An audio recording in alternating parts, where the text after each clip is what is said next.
Radar function. During the programming of an output, it is possible to use the radar function to identify the point of access in the following way. While choosing the point of access which will control the output that we are setting, press the acquiring icon in the bottom right corner of the toolbar.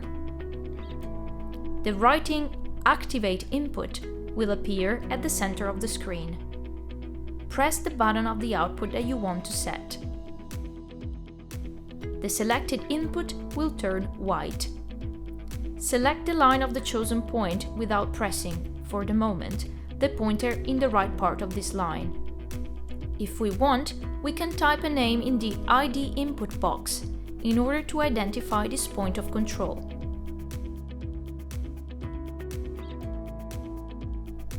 By pressing the pointer in the right part of the line, the type of action will appear. Once the function of the input point has been chosen, this will move up to the beginning of the list and will turn gray, in order to indicate that it has been used. The icon associated with the type of the selected action will be shown.